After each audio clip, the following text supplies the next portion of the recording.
지난주에 우리가 처음으로 예배, 무너진 예배를 회복하라라는 제목으로 우리가 같이 말씀을 나눴습니다. 그 이후 그 마음에 감동된 이스라엘 백성들이 돌아오는 일과 어떤 사람들이 누가 돌아왔는지가 쭉 소개되어 있는데 2장 마지막까지 소개가 되어 있습니다. 그래서 1장 5절서부터 2장 한 꽤 긴 부까지 쭉 다 읽기는 너무 많으니까 그 중에서 우리가 4개 절, 중요한 절만 같이 읽었습니다. 이스라엘 백성들 가운데 마음을 같이 감동해서 돌아온 사람들의 명단과 수, 그리고 누구가 왔는지에 대해서 자세하게 설명하고 있는데, 오늘 지난번에 왕의 마음을 감동시켜서 그 마음이 변화되는 것에서부터 시작된 하나님의 일이 오늘 구체적으로 사람들에게 공감되어서 닿아서 하나님께서 하시는 은혜를 어떻게 누리게 되는지를 우리가 좀 같이 살펴보고 싶습니다. 무너진 예배를 회복하라, 이 말씀을 이 코로나 시기가 끝나면서 준비하면서, 그리고 말씀을 붙잡고 기도하면서 제 마음속에 새로운 눈이 열리는 듯한 느낌이 듭니다. 새롭게 영적인 감각과 진작에 이 제목을 놓고 기도했었어야 하는데, 진작에 이걸 좀 나눴어야 했었는데, 이런 안타까움이 제 마음에 들어서 그런 의미에서 조금 후회가 돼요. 조금 더 빨리 전했어야 하는데, 여기에 중심이 있었는데 라는 생각이 듭니다. 우리가 영적인 회복을 위해서 나아가게 된다면 그 영적인 회복의 첫 번째 시작은 우리의 몸이 낫는 게 아니고, 재정이 채워지는 것이 아니고, 우리 자녀들이 우리가 원했던 어떤 일을 이루어지게 되는 것이 아니고, 예배의 회복서부터 시작되리라고 저는 믿습니다. 우리가 영적으로 다시 살아난다면 그 조짐과 그 처음의 첫 발자국은 반드시 예배의 회복에서부터 시작이 될 거예요. 그리고 우리가 똑같이 우리 마음의 무기력감과 무능력함을 벗어나기 위해서도 우리가 제일 첫 번째 할 수 있는 행동과 반응이 역시 예배입니다. 그건 성경에 나오는 진리가 그렇고, 우리가 앞으로 에스라서를 보면서 계속해서 보게 되고 확인하게 될 일이에요. 에스라서를 계속 읽으면서 영적인 회복의 중심이 예배에 있구나, 무너진 성전에 있구나, 이것을 회복해 가면서 하나님께서 하시는 일을 함께 할 수 있겠구나. 우리는 한 3년여 동안 굉장히 우리 자신에 대한 기도 제목으로 많이 이렇게 점철되어 있어요. 우리의 건강이 중요한 이슈이기도 했고, 또 실제로도 아프신 분들이 많이 있었고 중요한 문제이기도 했습니다. 온 사회가, 온 뉴스가 다 이제 집중하고 있는 바에 우리도 이렇게 넌듯이 같이 있다 보니 어쩌면 그것이 우리의 삶의 중요한 한계이고 우리를 가로막는 것처럼 생각을 했단 말입니다. 속았던 거죠.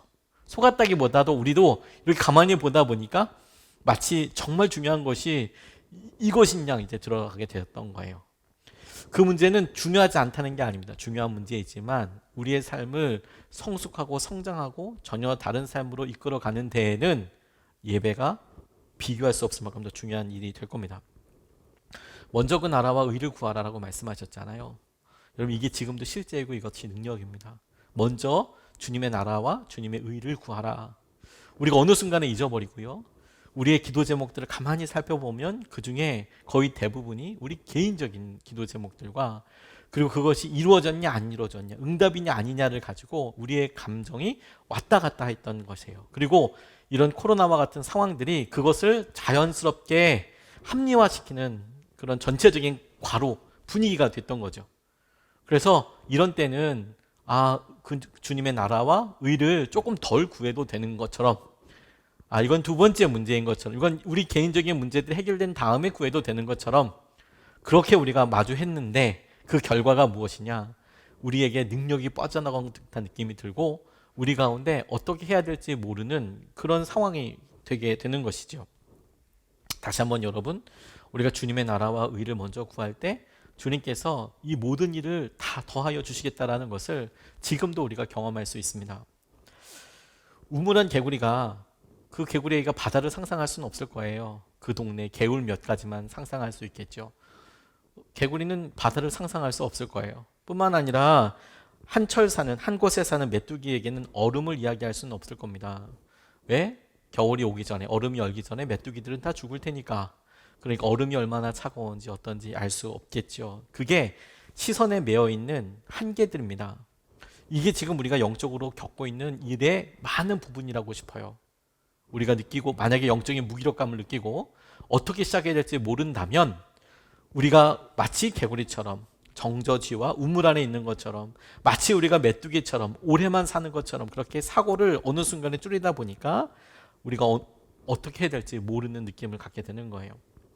예배를 살피는 것은 우리가 살아나는 궁극적인 힘입니다. 예배를 살피는 것은. 왜? 이 예배에 우리는 절대로 주인공이 아니거든요. 주인공이 아니거든요. 예배에. 예배의 주인공은 언제나 하나님이시거든요. 그리고 그 예배에 하나님이 주인공 되시기 위해서 우리가 해야 되는 일을 보면 우리에게는 불편한 일밖에 없거든요. 왜냐하면 이 예배를 받으시는 분은 하나님이시잖아요. 받으시는 하나님의 입장에서 생각해 보면 우리는 우리의 편리와 우리의 편의를 주장할 수가 없어요. 그런데 우리의 관점이 그렇게 바뀌는 순간 하나님께서 우리에게 가지고 계실 계획과 하나님께서 우리에게 일하시는 것들이 비로소 조금씩 보이기 시작합니다.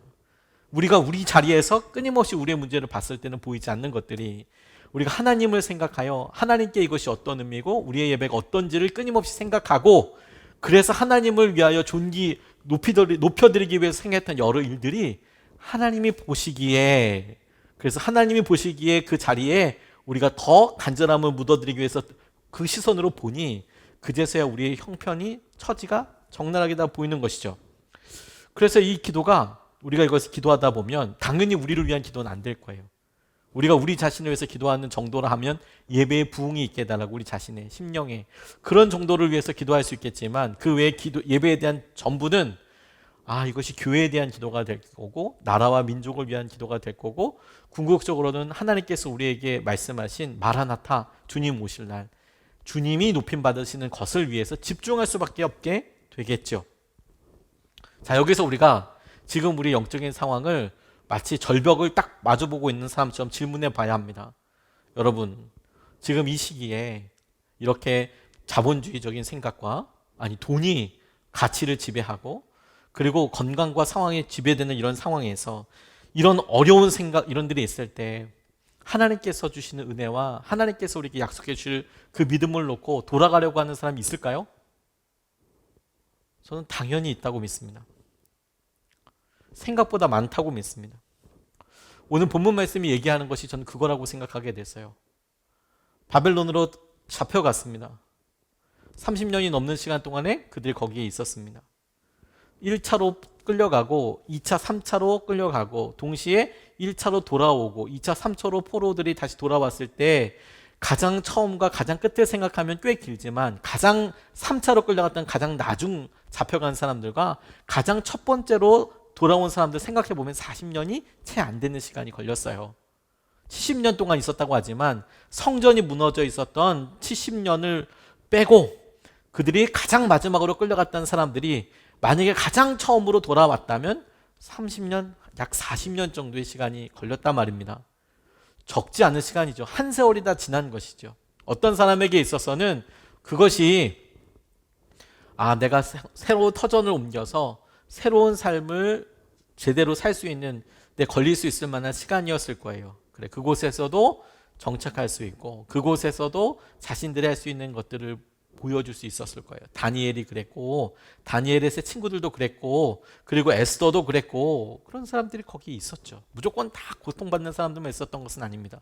그런데 그들이 돌아와야 될 때 하나님께서 그들을 부르셨어요. 그리고 오늘 본문 말씀이 이야기하고 있는 것이 바로 그거라고 싶어요. 우리가 어느 순간에 우리가 처해져 있는 상황을 보고 예배를 가고 싶은 사람이 있을까? 오프라인으로 아직까지 좀 염려가 되지.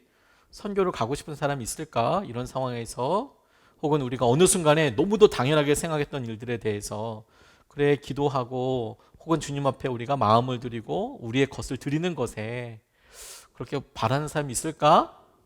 우리가 어느 순간에 처해 있는 우리의 입장에서 그렇게 생각하지만 아니라니까요. 오늘 본문 말씀은 많은 사람들이 돌아온다.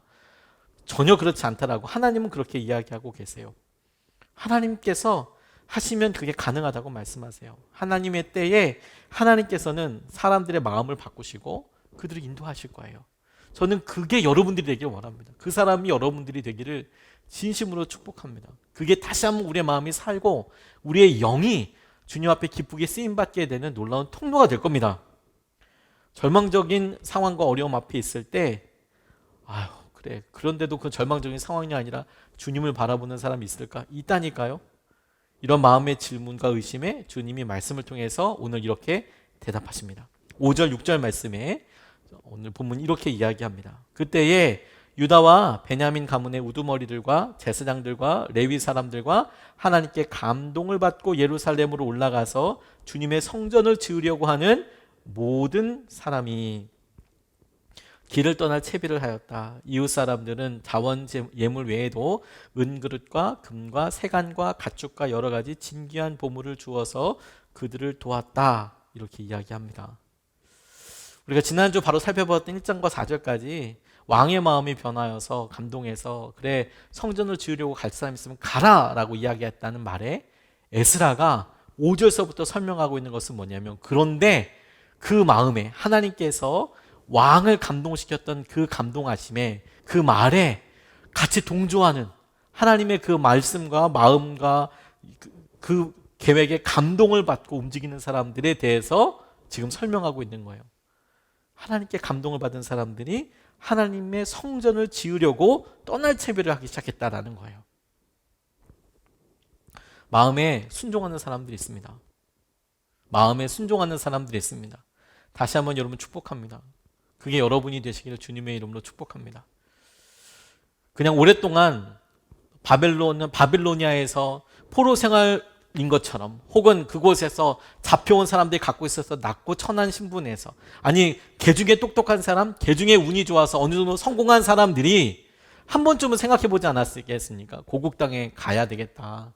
돌아가면 얼마나 좋은가. 내가 거기서 느끼고 회복돼야 될 나의 삶의 위치가 어느 정도인가를 바랄 수 있었겠죠.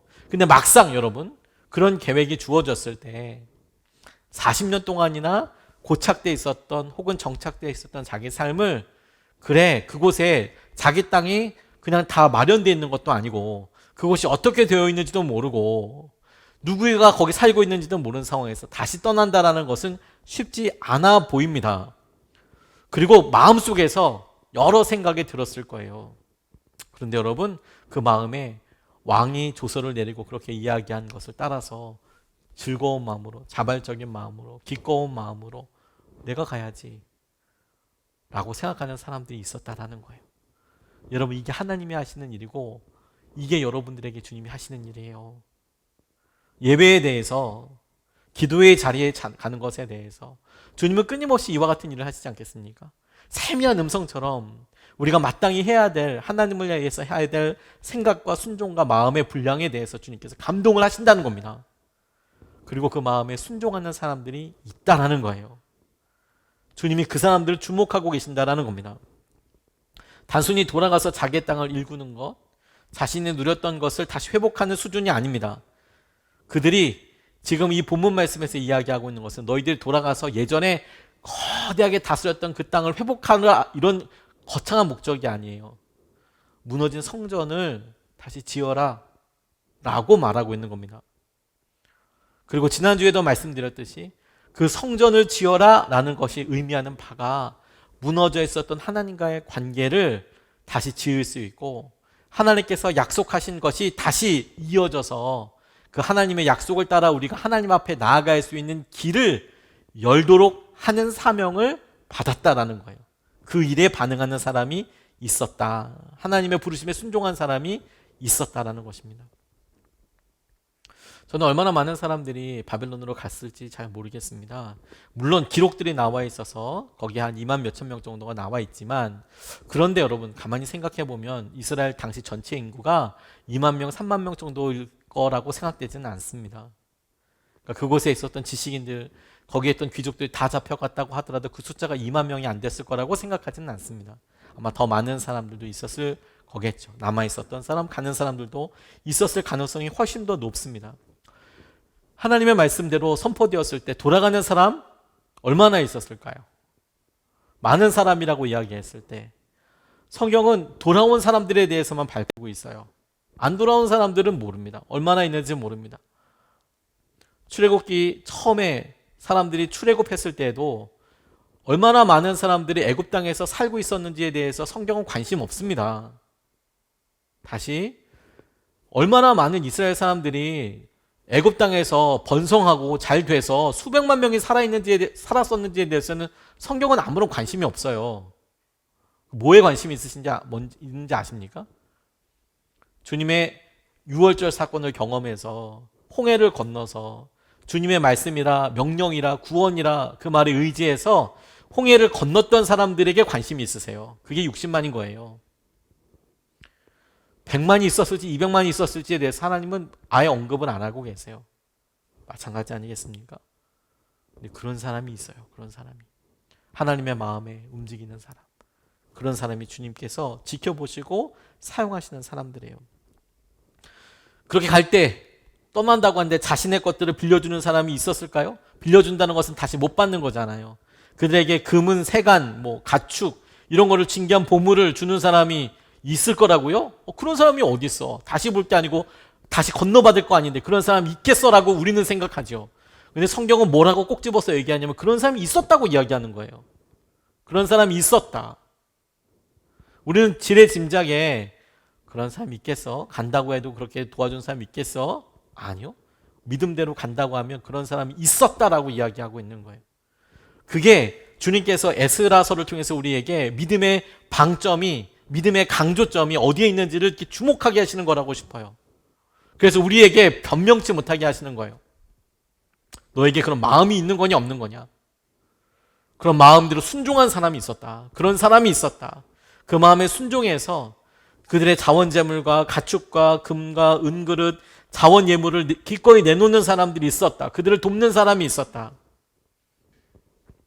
그게 우리에게 중요한 것이 되죠. 우리가 3년 사이에 생긴 이 고정관념을 바꿔야 합니다. 아니 3년보다 더 오래 전에 우리가 신앙생활을 하면서 가지고 있었던 고정관념들을 깨버려야 하는 거예요. 이게 좋은 계기라고 싶습니다. 수년 전에 미국의 트럭 서비스 회사 PIE라는 회사에서 어려운 문제 한 가지에 봉착하게 됐답니다. 그게 뭐냐면 운송을 하는데 자꾸 배달 사고가 나는 거예요. 택배 여러분 받아보셔서 아시겠지만 택배가 받을 때 그냥 받으면 그냥 깔끔하죠. 문제될 게 전혀 없지만 그게 제일 애매할 때가 뭐냐면 다른 사람한테 갖거나 이럴 때가 시간도 배로 걸리고요. 차라리 잘못된 물건이 와도 그것도 또 시간이 많이 걸리긴 하네요. 근데 이제 그러면 그건 연락해서 적어도 그거 보내면 새 거 보내서 하잖아요. 제일 난감한 게 뭐냐면 그게 다른 사람한테 가면 이건 진짜 정말 힘들어요. 이거 연락하고 어떻고 저떻고 막 이제 이야기하게 되죠. 이건 회사도 너무 힘들죠. 그런데 이 회사가 운송 계약의 60%가 배송이 잘못됐다는 거예요. 그러면 거의 제가 봤을 때 이 배송회사 힘들지 않겠습니까? 비용도 엄청 비싸지고요. 이걸 다시 바꾸려면 그러지 않나요? 보통 2,500원, 3,000원 하는데요. 이거 환불 다시 보내는데 왕복에다가 하고 그러면 회사가 지불하는 택배비는 정말 장난 아닐 거예요. 그러니까 60% 배송이 잘못되는 바람에 매년 25만 달러 정도 달하는 손실을 감당하고 있었대요. 할인율을 적용하더라도 25만 달러 정도면 엄청 비싸겠네요. 약 한 3억 정도 되는 거니까요. 그렇죠? 엄청 비싼 것을 갖게 되는 거죠. 그런데 그걸 해결해야겠는데 어떻게 해야 될까?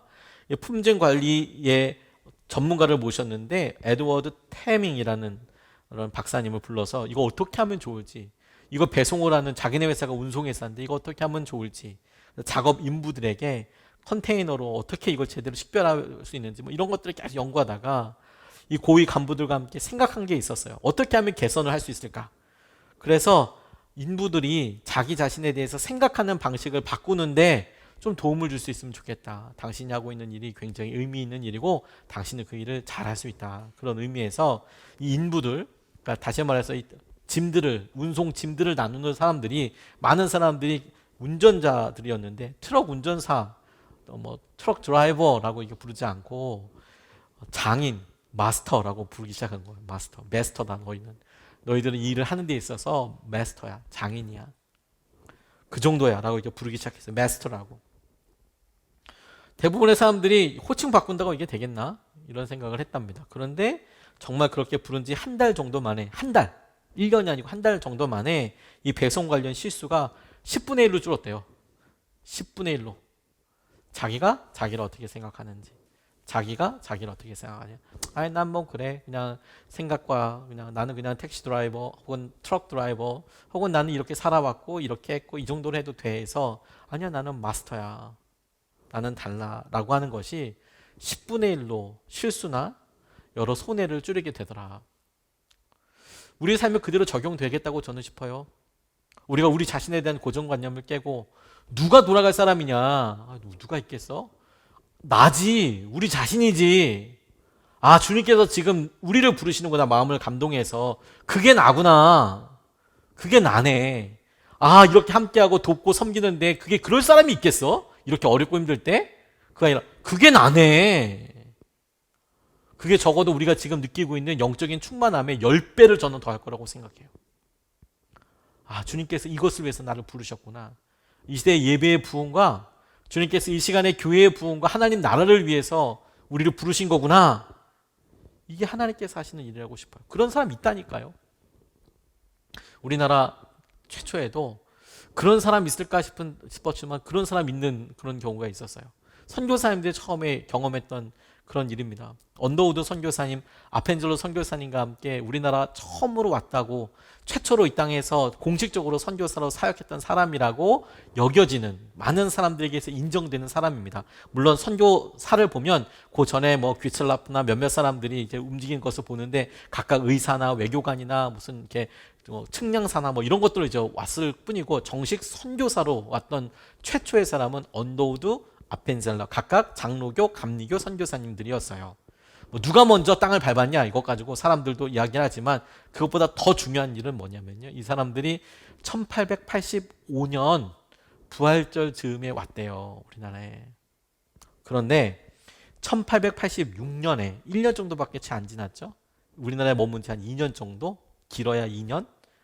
이렇게 머물렀는데 당시에 선교사들은 서울, 한양에 살았어요. 여행을 함부로 편하게 다닐 수 없었습니다. 외국인이니까. 또 우리나라에 외국인이 많지도 않았고요. 그래서 당시에 선교사님들이 어디 살았냐면 정동이라는 곳에 살았어요. 정동이 어디냐면 지금 정동감리교회에 있는 곳이에요. 그러니까 서대문 쪽 근처에 거기 정동이라는 곳에 살았습니다. 거기에 외국인들이 좀 모여있고 거기 공관들이 있거든요. 덕수궁 아시죠? 덕수궁 뒤에 러시아 공사관 이런 공사관들이 이렇게 막 있었을 그곳에 외국인들이 살았어요. 거기 살았을 때 겨울쯤이 돼서요. 황당한 낯선 손님들을 만나게 됐어요. 알지도 못하는 사람들이 찾아왔어요. 자기를. 황해도 장현군 소래, 우리 소래포구라고 유명하죠. 장현군 소래라는 곳에서 사람들이 찾아온 겁니다. 이 사람이 어떻게 찾아왔는가 하니까 1882년에 만주에서 세례를 받은 서상륜이라는 분이 계세요. 만주에서 이분 장돌뱅이처럼 무역상, 모파상이었거든요. 그래서 당시 의주, 신의주 이렇게 넘어서 중국에 가서 단동 넘어서 이렇게 왔다 갔다 보부상처럼 물건 두고 다니면서 이렇게 무역하시는 분들이 있었는데 그중에 서상륜이라는 사람이 1882년에 만주에서 세례를 받고 돌아왔어요. 그리고 돌아와서 의주, 솔레, 서울을 오가면서 자기가 경험했던 그 하나님을 사람들에게 전하기 시작했어요. 전하고 선교사님들이 당시에는 없었거든요.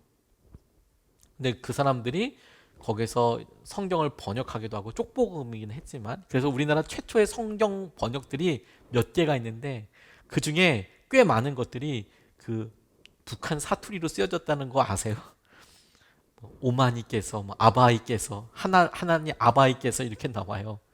왜냐하면 그 사람들이 전체 큰 성경이 나오기 전에 전도용으로 우리나라 최초의 성경이 한꺼번에 번역이 된 게 아니고 뭐 마가복음, 뭐 누가복음 이게 하나씩 쪽복음으로 번역이 됐거든요. 최초로 번역됐을 땐. 그러니까 그 번역하는 한국 사람이 함경도 사람이면 함경도 사투리로 나가는 거고 평안도 사람이면 평안도 사투리로 막 나가는 거예요. 근데 대개 북한 사람들이니까 북한 사투리로 막 다 오마니 아바지 막 이렇게 다 나와 있는 거죠. 근데 그런 쪽복음을 보고요. 사람들이 회심을 한 거예요. 선교사가 없는데. 그래서 오고 가면서 이렇게 있다가 주님을 경험을 만났는데 그런데 여기 있던 사람들이 세례를 받기를 원했는데 선교사들이 들어왔다고 하는데 자기 동네로 오거나 자기 도시로 오면 세례를 받고자 하는데 오지를 못하는 거예요. 여행에도 허가가 있어야 되고 뭐 당시만 해도 쇄국 정책이 대단했거든요. 흥선대원군 막 나오고 막 이럴 때니까요. 그러니까 이제 오지 않으니까 이 사람들이 서울로 올라온 거예요. 그래서 와서 저희에게 세례를 베풀어 주십시오. 하나님을 찾는 사람이 있다니까요. 당신들이 누군지 알고 세례를 줍니까? 이제 언더우드가 너무 깜짝 놀랐답니다. 한밤중에 와서 그 한국 사람을 당시에 이 외국 사람이 봤을 때 얼마나 놀랐겠어요. 키도 왜소하고 새까맣게 타 있고 이런 사람들이 와서 세례를 달라고 하니까 당신이 누군 줄 알고 우리가 세례를 주고 기독교는 아냐. 그리고 문답 아닌 문답이 되는 거죠. 신앙 문답이 되는 거죠. 예수님은 누구냐? 성경은 뭐냐? 뭐 이런 얘기를 하다 보니까 이분들은 이미 3년 넘게 성경을 읽으며 신앙생활을 해왔던 분인 거예요. 아무도 설교해 주는 사람은 없지만 성경을 읽고 그리고 그 질문을 받는데 뭐 질문에 막힘이 없더래요. 그러니까 너무 놀랐죠. 근데도 이제 언더우드가 의심하는 눈치를 보이니까 갑자기 이분들이 두루마기를 벗기 시작하더래요. 진짜 당황했겠죠. 낯선 사람이 찾아와서 한밤중에 찾아와서 옷을 벗으면 싸우자는 건지 저 안에 뭐 칼 있는지 어떤지 모를 거 아니에요. 근데 옷을 주섬주섬 벗더니 갑자기 뒤를 돌더라는 거예요. 근데 등에 찾아온 사람이 하나같이 나무 십자가가 이렇게 등에다가 이렇게 나무 십자가를 등에다가 이게 무슨 기부스 한 것도 아니고 깁스해 놓은 것도 아니고 척추 무슨 깁스한 것도 아니고 그렇게 십자가를 이렇게 빡 들고 있더라는 겁니다.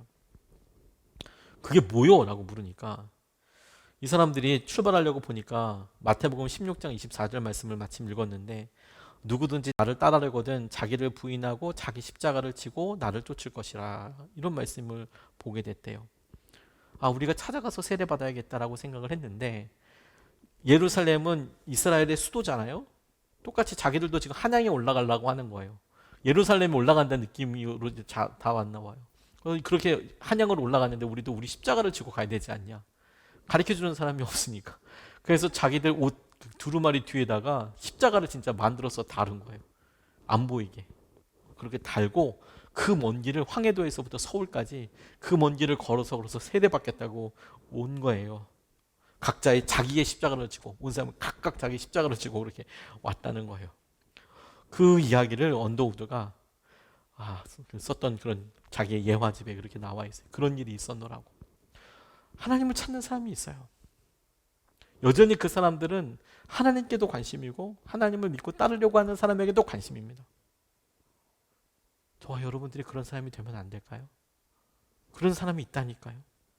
우리 교회가 기적이 상식 같고 주님을 찾는 것에 간절함이 있는 그런 교회가 되었으면 좋겠습니다. 그러고 보니까 오늘 이 본문 말씀이 그냥 그대로 제게는 기도 제목처럼 찾아오더라고요. 그런 사람이 있다. 그래, 그런 사람이 있지. 그런 사람이 우리가 되었으면 좋겠다. 이런 생각을 하고 그리고 나서 주님께서 1절 말씀, 2장 1절 말씀을 이렇게 보는데 이건 그냥 그대로 여기에 사람 이름을 이렇게 대입해서 막 기도하고 싶다라는 마음이 제게 들었어요. 2장 1절 말씀에 이렇게 나와 있습니다.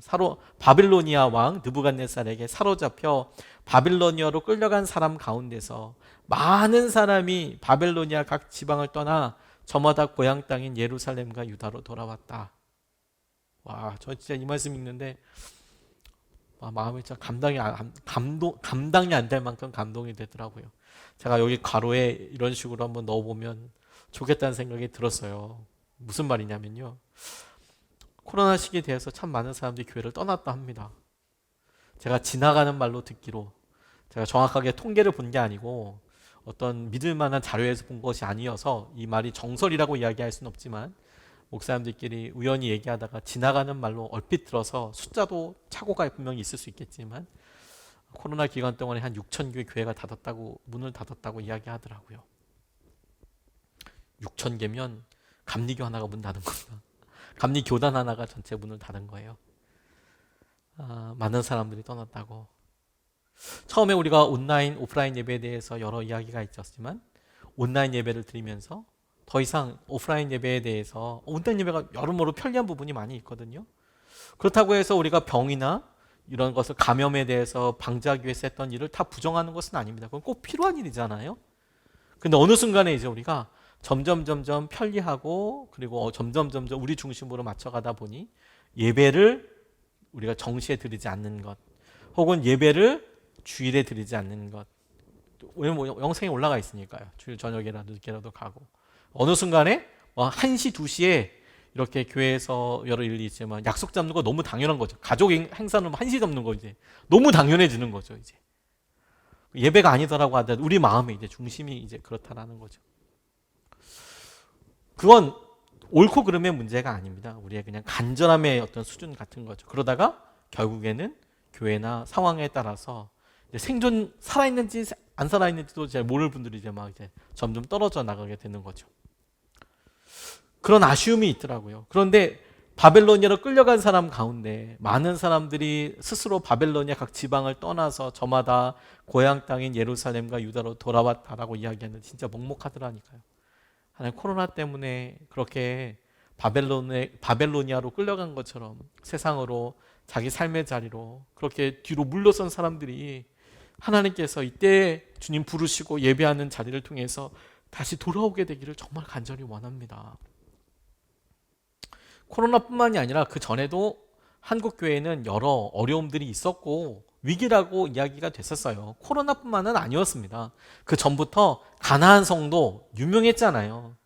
안타깝게도 우리 바로 옆에서 열심히 신앙생활했던, 아니 우리의 믿음의 본보기가 됐던 분들조차도 속장이었고 뭐 권사님이었고 장로님이었고 심지어 목사님이었고 이런 분들이 어느 순간에 안타까운 사연의 주인공이 돼서 가나안 성도가 됐다, 뭐 이렇게 이야기하는 이야기를 우리가 왕왕 들었었거든요. 코로나 전에도 왕왕 들었었거든요. 그래서 바벨로니아로 끌려간 것처럼 그렇게 사는 분들을 우리가 많이 알았었거든요. 근데 하나님 코로나가 끝나가고 주님께서 마침내 예배에 대한 회복과 이런 상황들을 할 때 조그마한 거라고 말씀드렸잖아요. 마음의 회복 자체, 마음의 갈망, 바람 하나 생기고 가지고 하나님께서 놀랍게 일을 하셨다.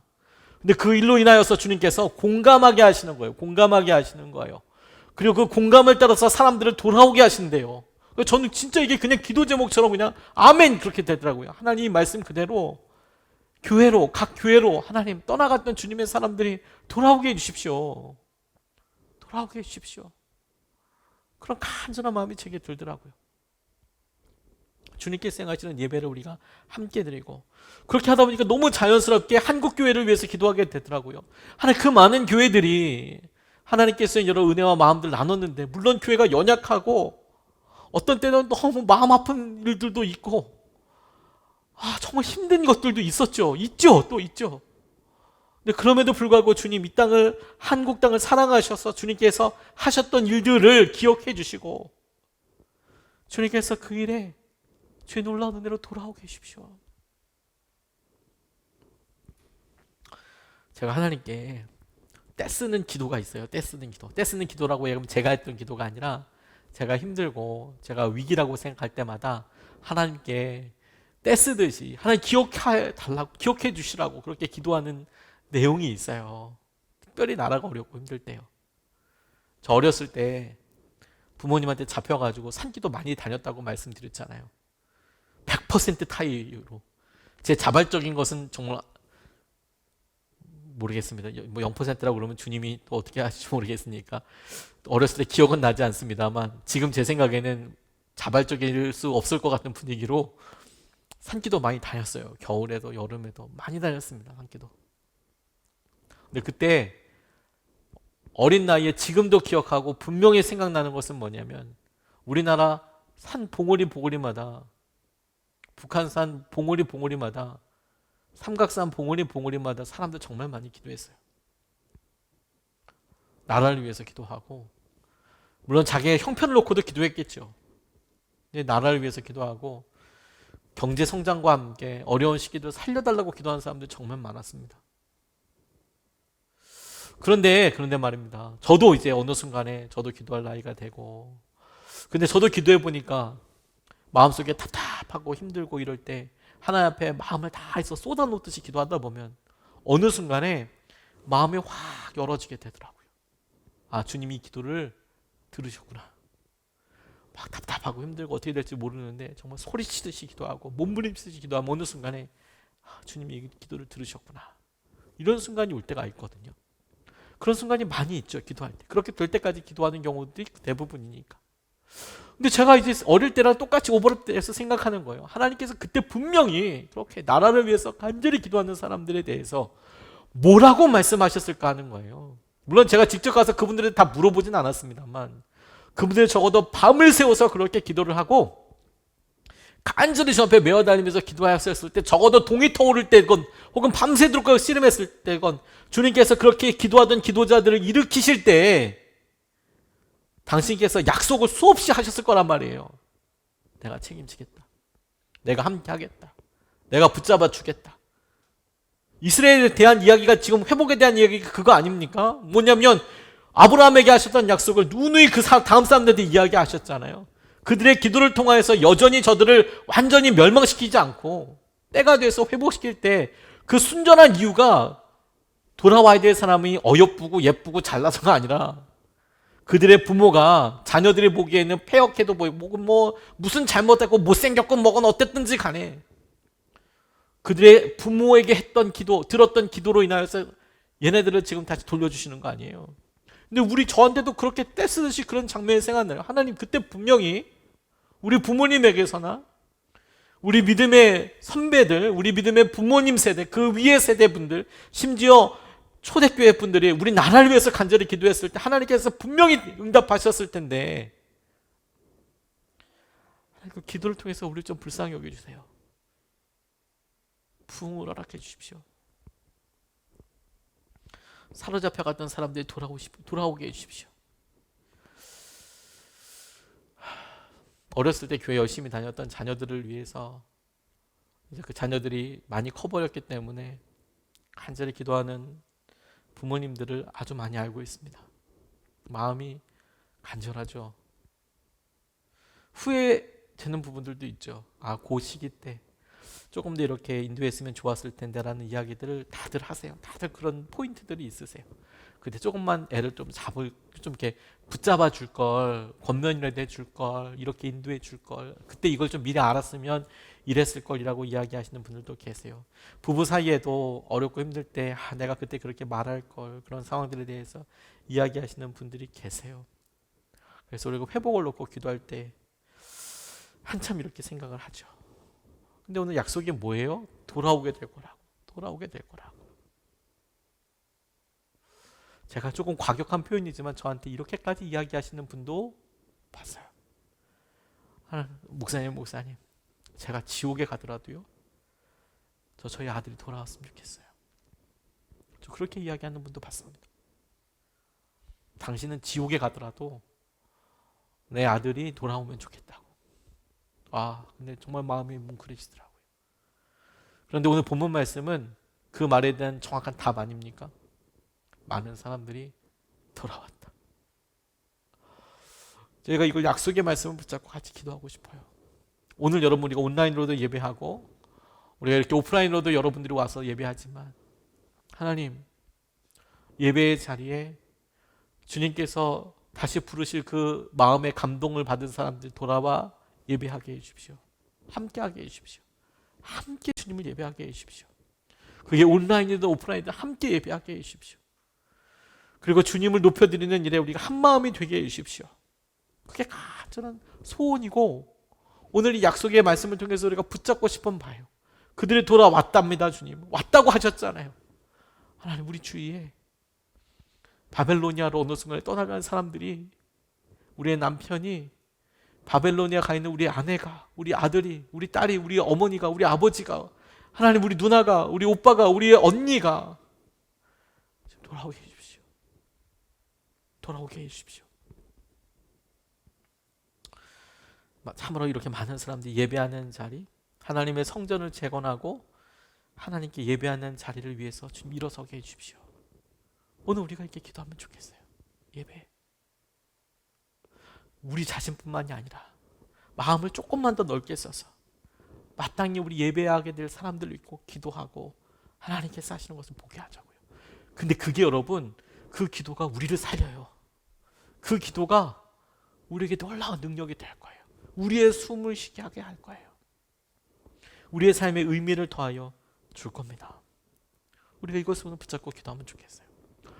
마지막으로 주님께서 우리에게 주목하게 하시는 것이, 제가 약 70 몇 절이라고 제가 지금 얼핏 기억이 나는데 굉장히 이름이 많이 나와요. 이 장이. 사람이 엄청 많이 나옵니다.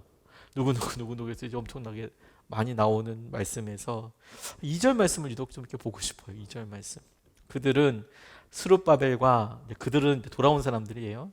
스룹바벨과 예수아와 느헤미야와 스라야와 르엘라야와 모르드게와 빌산과 미스발과 비그에와 르훔과 바하나가 돌아올 때 함께 돌아왔다. 이스라엘 백성의 명단의 수는 다음과 같다 하면서 쭉 이제 명단과 이름이 나옵니다. 여기서 한 가지 말씀드리고 싶은 것은 여기서 느헤미야는 느헤미야서에 나오는 느헤미야가 아닙니다. 느헤미야는 나중에 돌아와야 합니다. 1차 때 돌아오지 않았어요. 여기 모르드게 지금 돌아오면 안 됩니다. 왜냐하면 지금 돌아오면 에스더는 없는 거예요. 이 모르드게도 동명이인입니다. 이 느헤미야도 동명이인이고 모르드게도 동명이인입니다. 이 에스더는 이 에스라서 6장과 7장 사이에 성전이 이렇게 머물고 있을 그때쯤에 살았던 사람이거든요. 그래서 훨씬 좀 뒤에 사람이에요. 돌아오지 않아요. 못 돌아옵니다. 동명이인이고 그 다음에 숫자가 있죠. 제가 민수기 읽을 때도 비슷한 감동을 받은 적이 있는데요. 어떤 감동이냐면 이게 마치 주님의 출석부 같은 거예요. 주님이 여러분 이 앞에서 여러분들 오늘 누구 이름 부른다고 생각해 보세요. 실제로 저희 광주 동주만 교육자회의 하면 37개 교회가 있는데 그러면 각각 그 교회마다 담임 목사님 있지 않겠습니까? 그러면 매 회의 때마다 서기 목사님이 나와서 담임 목사님과 그 교회에 소속되어 있는 부목사님들 정회원이라고 부르는데 이 회원 전명을 합니다. 진짜 이름을 다 불러요. 누구 차기롱 그러면 네 아멘 그러다 대답합니다. 출석부들이 다 불러요. 그리고 몇 명 왔고 몇 명 안 왔고 사유는 뭐고 이런 보고를 합니다. 저 민수기에 나오는 사람 볼 때도 그랬고요. 에스라서에 나오는 사람 볼 때도 동일한 감동을 느꼈습니다. 돌아왔는데 누구 돌아왔다고 주님께서 그 특정적으로 중요한 사람들을 다 기록해 놓으신 거예요. 여러분 생각해 보세요. 오늘 이 예배 시간 처음에 우리 기도할 때 주님께서 바로 이곳에서 제 옆에서 출석부 들고 이름 불렀다고 생각해 보세요. 자기롱 누구 왔네 안 왔네 온라인이네 오프라인이네 주님이 다 걷다고 생각해 보십시오. 그럼 명확해지지 않겠습니까? 많은 사람이 돌아왔다라고 해서 성경이 끝나지 않습니다. 누가 돌아왔는지를 주님께서 보게 하세요. 바벨로니아에서의 삶은 영적인 광야 생활이었습니다. 이스라엘 백성들이 출애굽해서 미디안에서 광야 생활을 했던 것처럼 이들이 하나님을 주님으로 왕으로 모시고 살았던 것에서 그들의 패역함을 보였을 때 하나님께서는 그냥 싹 다 덮어버리고 그들을 영적인 광야로 몰아내셨습니다. 영적인 애굽으로 몰아내셨습니다. 바벨로니아로 몰아내셨어요. 그리고 그곳에서 그들이 영적인 삭막한 삶을 살았습니다. 하나님 없이 광야에서 살았습니다. 때가 돼서 돌아오기 시작했어요. 그 광야 생활 이후에 주님께서 출애굽에서 부르시듯이 이 바벨로니아에서 사람들을 부르셨습니다. 하나하나 부르셨어요. 그리고 그들의 이름을 부르고 계세요. 그런데 그 새로운 이름에서 제가 계속 찾았고 이 말씀을 준비하면서 마지막까지 찾았고 찾지 못했던 것, 계속 찾았지만 찾지 못했던 것이 있어요. 그래서 제가 이걸 여러 자료도 찾아보고요. 생각 같아서는 검색도 정말 많이 해보고 그랬는데 도서관에 가서 논문들도 좀 찾아보고 싶더라고요. 진짜 그런지 아닌지 제가 찾아본 주석에는 나와 있지는 않더라고요. 뭘 찾았냐면요. 돌아갔던 바벨로니아에 잡혀갔던 사람들 중에서 바벨론에서 돌아왔던 사람이 많다고 이야기 나와 있는데 바벨론에 잡혀갔다고 한 사람들 이름이 나와 있잖아요. 근데 돌아왔다고 한 사람들 중에서는 그 이름이 딱히 잘 안 보이는 거예요. 제가 그냥 예를 들어서 이건 그냥 예입니다. 예를 들어 바벨론으로 잡혀간 사람이 조승이라는 사람이 있는 거예요. 그런데 바벨론에서 돌아온 사람 중에 조승이라는 이름이 있으면 잡혀갔다 돌아왔구나 이렇게 알잖아요. 근데 잡혀간 사람에는 조승이가 있어요. 근데 돌아온 사람에는 조승이가 없고 하나람이라고 있는 거예요. 그러면 이제 다양하게 생각을 할 수가 있죠. 성경은 분명히 잡혀간 사람들이 돌아왔다고 했잖아요. 그리고 그 잡혀 돌아왔던 사람의 이름을 둘 때 그 사람들은 책임적인 우두머리였고 그리고 그 사람들은 어떤 영향력이 있는 사람들이었잖아요. 그러니까 이름이 4만 명, 몇만 명이 다 나와 있는 건 아니니까 그러니까 잡혀갔구나, 돌아왔구나. 근데 그 중에 실제로 잡혀갔던 유명한 사람들, 예를 들어 제가 이 말씀 중에 다니엘이 잡혀갔다는 얘기는 나오잖아요. 다니엘서에 나오긴 하지만. 그런데 이 돌아온 명단 중에 다니엘이라고 있으면 하나냐, 미사엘 뭐 이런 사람이 있으면 돌아왔네. 혹은 에스겔은 바빌로니아에서 죽었거든요. 바빌론 잡혀갔다는 건 나왔는데 돌아왔다는 얘기는 없잖아요. 이게 무슨 의미일까요? 그걸 계속 진짜 엄청 찾아봤어요, 검색으로. 근데 저는 아직은 못 찾았어요. 모르겠습니다. 제가 조금 더 공부를 하고 조금 더 찾아봤을 때 누군가를 발견할 수도 있으면 제가 알려드릴게요. 누가 어떤 사람이 있었는데 갔다가 돌아왔다 이렇게. 왜냐면 동명이인도 있고 그러니까 이게 생각보다 복잡하더라고요. 근데 그게 나타나는 영적인 의미가 뭐냐? 새로운 세대에 주님께서 새로운 사람을 선택하신다. 전 이렇게 받아들였어요. 새로운 세대를 일으키시죠. 새로운 세대가 돌아옵니다. 근데 주님은 그 세대를 바벨로니아로 잡혀갔던 사람들이 다시 돌아왔다고 설명하셨어요. 근데 그 중에 대표자들을 설명하실 때는 바벨론에 잡혀갔을 때는 그 중에 왕이었던 사람, 귀족이었던 사람들 다 이야기했는데 돌아와서 당신의 세대를 일으킬 사람, 성전을 회복해야 될 사람들은 전혀 다른 우두머리들, 리더들이 그들 가운데 선택돼서 쓰여져 있더라고요. 저는 성경이 거짓말을 했다고 생각하지는 않습니다. 그런데 집중하고 있는 포인트는 완전히 바뀌었다고 생각했어요. 바벨로니아로 끌려가기 전에는 왕이 대단한 사람이었고 귀족이 대단한 사람이었고 대제사장이 대단한 사람이었지만 돌아올 세대에는 하나님의 말씀에 순종한 사람이 대단한 사람이에요. 하나님의 말씀에 따라서 반응한 사람이 온전하게 쓰임받는 사람이에요. 하나님이 보시기엔 그 사람이 대표자예요. 그 사람이 왕가의 혈통이나 뭐 누구고 이건 두 번째 문제였고 주님의 말씀에 반응해서 올라온 사람들, 순전한 마음으로 반응한 사람들이 주님 보시기에는 포인트였다고 저는 그렇게 붙잡았어요. 그리고 여러분, 저는 그게 여러분이 되기를 진심으로 축복합니다. 저와 여러분들이. 주님이 이제부터 저와 여러분들 쓰실 거예요. 우리가 주님을 위해서 드리는 고백이 그와 같이 쓰임받기를 원합니다. 여러분들은 주님이 예비하신 스룹바벨입니다. 여러분들은 주님께서 예비하신 예수아예요. 여러분들은 주님께서 예비하신 스라야입니다. 그들이 그 전에는 뭘 했는지 모르겠지만 주님께서 이제부터 쓰시고 싶어 하시는 바로 그 놀라운 은혜의 통로가 될 거예요. 그게 여러분들에게 주님께서 오늘 우리에게 보여주시는 거라고 저는 그렇게 믿습니다. 새로운 세대는 온전한 마음으로 순종하는 사람들, 마음에 순종해서 돌아오는 사람들, 하나님이 그 사람들을 주목하시고 이끄세요. 앞으로 주님께서 우리에게 쓰실 때 우리가 드린 예배 가운데 부흥을 경험하고 주님 앞에 간절한 마음으로 찾고 의지하는 사람을 주님은 잊지 않으실 뿐만 아니라 놀랍게 쓰실 거예요. 그게 오늘 본문 말씀 우리에게 이야기하시는 것입니다. 고성준 목사님 이 간증을 하실 때 그분의 책에서 이런 하나님이 하신 일이 하나가 소개가 되었습니다. 2007년 가을에 크리스마스를 두고 트리를 만들었대요. 저희 교회도 우리 권사님 네 분과 몇몇 소수의 특공대가 해마다 트리 이렇게 하거든요. 예쁘죠. 각 교회들 그 트리가 참 큰 일이에요. 그런데 그 교회는 2007년도 당시에 진짜 나무를 하나 뽑아가지고 오셨대요. 이 나무가 참 건사하기가 참 힘들거든요. 진짜 생나무는. 저희도 앞에 저 나무에다 크리스마스 트리 하려고 심어놨는데 이게 생각보다 크지도 않고 참 애매한 게 있죠. 근데 이 나무에서 진짜 나무를 하나 꺾어가지고 목사님 키보다 더 큰 나무 하나를 실제로 베었답니다. 그리고 나무가 넘어지지 않도록 뿌리가 똑같이 이렇게 있는 게 아니지 않습니까? 그러니까 뿌리를 잘라내고 밑동에 콘크리트를 이렇게 부었대요. 그러니까 이렇게 콘크리트를 박아서 이제 심어놓은 거죠. 그러니까 이거 뭐 심어놓은 것도 아니에요. 그냥 콘크리트를 그냥 박아놓은 거예요. 그냥 콘크리트를 에다가 꽂아놓은 거죠. 그러니까 콘크리트가 마르면 그냥 그런 거죠. 이건 콘크리트요. 콘크리트. 흙이 아니고 콘크리트. 그리고 나무에 페인트 칠을 예쁘게 했대요. 하얀색으로.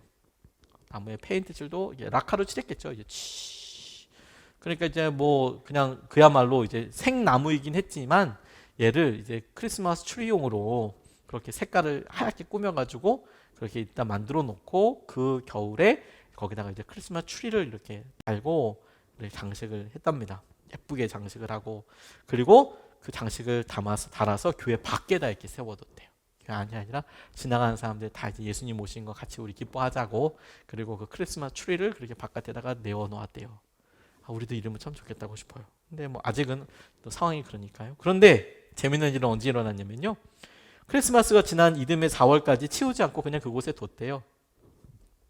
장식해 놓은 곳에 그냥 크리스마스 트리만 좀 이렇게 떼고 그 나무를 그냥 버리지 않고 이렇게 놔뒀대요. 이상한 일은 뭐였냐면 하루는 집배원 우체부 아저씨가 교회 우편물을 배달하러 오셨다가 사무실에 이렇게 들어오셨대요. 택배 우편물을 갖고 오셨다가 그리고 이렇게 얘기하셨대요. 참 이상하네요. 참 신기하네요. 참 이상하네요. 참 신기하네요. 뭐가요? 물어봤죠. 그랬더니 요 앞에 트리에 꽃이 피었어요. 네? 그게 어떻게 꽃이 피어요? 그 나무는 작년 10월부터 밑동에 콘크리트를 치고 전체를 페인트로 칠해서 수분이라고는 전혀 빨아들일 수가 없는데요. 그거 죽은 나무예요. 그러니까 말이에요. 작년 가을부터 그 나무가 거기 있는 거 봤죠. 그런데 진짜 꽃이 폈어요. 못 믿겠으면 나가서 보세요. 그래서 사역자들과 함께 우르르 밖에 나가 보니까 정말 나무에 꽃이 피어 있더라는 거예요. 그러면 추리에 콘크리트도 그대로 있고 페인트 색깔도 그대로 있는데 꽃이 핀 거예요. 한두 송이가 아니라 나무 가득 가지마다 꽃이 활짝 피어 있더래요. 그리고 며칠 뒤 주일에는 이 나무를 본 동네 세탁소 아저씨가 예배에 나오셨대요. 그럼 나 이렇게 얘기하시. 저기에 꽃핀 거 보니까 정말 하나님이 계신 것 같아요. 예배 한번 드려보려고요. 저기에 꽃 피어 있는 거 보니까 예배 한번 드려보려고요. 그분 책에 이렇게 나와 있는데요. 카이로스라는 책에 이렇게 나와 있는데 저는 교회가 마치 이런 밑둥에 콘크리트 가득 있고 세상에 여러 일들로 인해 뺑기칠, 페인트칠 잔뜩 칠해져 있어서 저 죽은 거 아니야? 예수님의 이름을 높여드리고 아름답게 장식해버린 페인트 잔뜩 칠해져 있는 나무 같다라는 생각이 전 사실 읽으면서 들었어요. 예수님을 높여드리기 위해서 준비되고 한때는 장식되어 있는데 너무 부끄럽고 너무 인정하기 아프지만 뿌리가 어느 순간에 쌩뚱 잘려가지고 죽은 거나 다름없는 그런 교회 모습처럼 이렇게 보여졌는데 우연히 책에도 써놓고 뭐 내용 자체로 보시면 아시겠지만 거짓말하기 어려운 간증이잖아요. 성도들한테 전화만 해봐도 알 거 아닙니까? 그런데 그 나무에 마치 아론이 지팡이 갖다 놨더니 거기에 싹이 났다면서요. 싹도 나고 열매도 나고 줄기도 났다면서요. 이게 말이 안 되는 게 여러분 교회 나가서 보시면 알겠지만 지금 교회 앞 살구나무가 꽃이 만개했어요. 제가 날마다 사진 찍고 있거든요. 너무 예뻐서 꽃이 만개했어요. 이게 왜 말이 안 되냐면 나무는 꽃이 만개할 때는 꽃만 만개해요. 가지와 줄기가 날 때는 가지와 줄기만 나요. 열매를 맺을 때는 꽃이 나는 게 아니고 열매만 맺어요. 이게 보통 나무예요. 그런데 아론의 나무에서는 지팡이에서는 꽃도 나고 열매도 있고 줄기도 있는 거 아니에요? 같이 나는 거 아니에요? 한 해의 모든 시즌에 각각 시즌에 보여줄 게 한꺼번에 같은 나라 1년이 거기 집약되어 있는 거 아닙니까? 마찬가지로 이 나무가 꽃을 피웠다니 저는 이게 그냥 오늘 말씀을 준비하고 예배하면서 주님께서 우리 각 교회들에 이런 부흥의 꽃을 피워주시면 너무 좋겠다. 우리 교회에 주님께서 이런 꽃을 드리워 주셨으면 좋겠다. 이렇게 쓰임받으면 좋겠다. 하나님께서 하시는 두 번째 놀라운 은혜와 부흥을 경험할 수 있으면 좋겠다. 이런 갈망이 생겼고 그리고 저는 이게 저와 여러분들에게 오늘 무너진 예배를 회복하라 라고 이야기하실 때 하나님의 본심이라고 싶어요. 하나님이 우리에게 기대하시는 것. 하나님이 저와 여러분들을 통해서 말씀하시고 기도하게 하시는 것.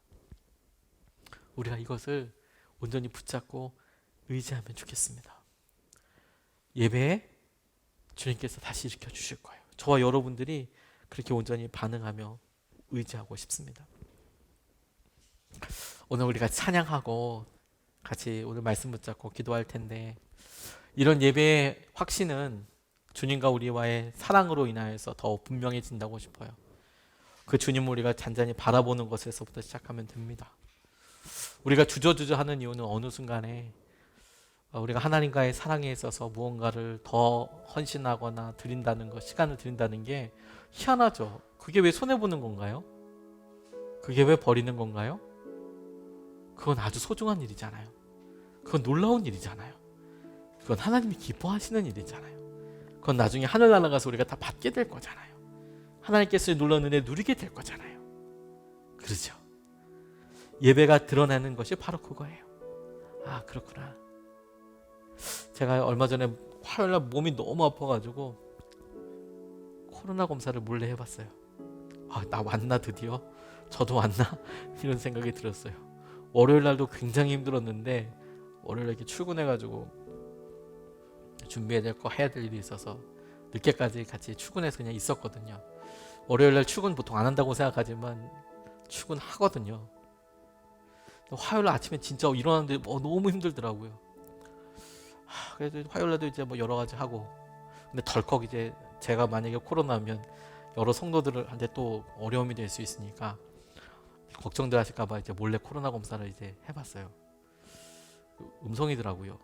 신기하던데요. 이렇게 해서 하니까 쭉 시약 이렇게 하면서 빨간색을 이렇게 C인가 T인가 거기 하나가 이렇게 딱 나잖아요. C인 것 같아요. T에 자국이 나면 아마 양성인 거, 두 줄 나면 한 줄 딱 나오는데 엄청 기쁘더라고요. 아, 몸은 좀 안 좋지만 내가 일단 코로나는 아니구나. 영적인 시금석이 예배에 딱 걸리는 거 아세요, 여러분? 우리의 사랑이 뭘로 걸린 줄 아십니까? 예배에 딱 걸려요. 여러분 코로나 검사 해보신 분들 딱 그렇습니다. 물 딱 보면 우리 안에 있었던 코에서 한번 딱 시작이 걸려요. 예배예요, 예배.